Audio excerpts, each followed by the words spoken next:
les jours, des personnes sont victimes d'accidents de la route, parfois très graves. Si un accident ne dure que quelques secondes, les conséquences peuvent-elles parfois perdurer pendant de longues années encore, et on ne s'imagine pas tous les doutes et toutes les questions qui peuvent se retrouver sur le parcours de la victime ou de ses proches.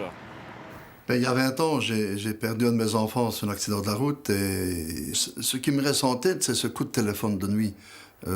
Malheureusement, nous n'avions pas en recours ces assistants de police. Ce coup de téléphone qui nous invitait à aller à Marche, à l'hôpital de Haï, où nous avons été reçus par un infirmier, que maintenant je prends conscience que ce garçon n'était déjà pas bien non plus, de nous avertir que nous avions perdu un de nos enfants. Et on s'est retrouvés là seuls. Et honnêtement, je me dis, mais on n'est plus que deux sur la Terre. Il n'y a rien pour nous aider. Il n'y a pas de personne qui va dire, voilà, faut faire ceci, il faut faire cela. Rien. Il n'y avait rien du tout. Rien. Est-ce qu'à présent, il y a déjà un peu plus qui existe ? Je pense qu'après, du fait que j'ai une association, j'ai remarqué qu'il y avait des assistants de police qui étaient là pour frapper aux portes des parents. Il y a des assistants de justice, il y a accueil aux victimes au parquet, il y a tout ça qui est mis en place. Et c'est vrai que moi, j'ai eu l'occasion d'aller avec des parents là-bas. C'est mis en place, ça fonctionne, mais je pense qu'on peut faire mieux. À l'écoute de ce témoignage, on comprend que les victimes et leurs proches ont besoin d'écoute, d'orientation ou d'information. Et justement, un département spécifique vient de voir le jour à l'Agence wallonne pour la sécurité routière. Le département Information et Orientation des victimes de la route est un nouveau service en Wallonie qui se met à la disposition de toute personne concernée par l'accident avec dommages corporels et ou psychiques graves. Nous savons qu'à la suite de l'accident, les personnes concernées se heurtent bien souvent à des difficultés importantes d'ordre juridique, administratif, psychologique, médical, des difficultés souvent vécues comme insurmontables en raison de leur état de fragilité.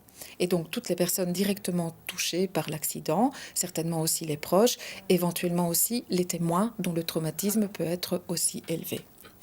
Nous nous mettons à l'écoute de ces personnes. Nous dénouons les points de tension et d'incompréhension.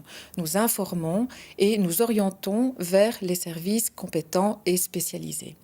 Il faut savoir que nous pouvons intervenir quel que soit le temps écoulé depuis l'accident, donc même après plusieurs années, et quel que soit le type d'information souhaitée, étant donné que notre équipe est pluridisciplinaire.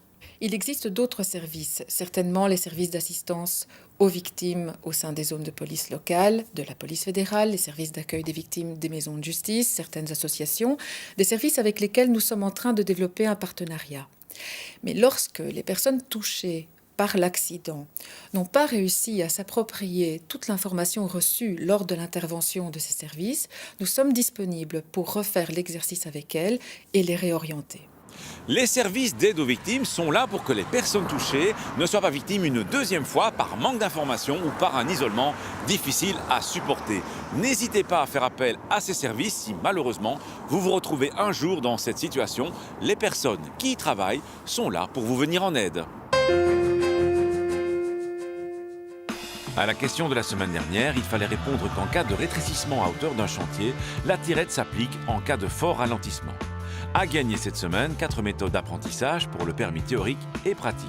La question, en présence d'un site spécial franchissable, un conducteur peut emprunter ce site pour virer au prochain carrefour, doit emprunter ce site pour virer au prochain carrefour ou ne peut emprunter ce site pour virer au prochain carrefour. Soit vous téléphonez au 0905 56 493, soit vous envoyez un SMS au 6020 en tapant contact 1, 2 ou 3 et vos coordonnées complètes. À la semaine prochaine et d'ici là, bonne route!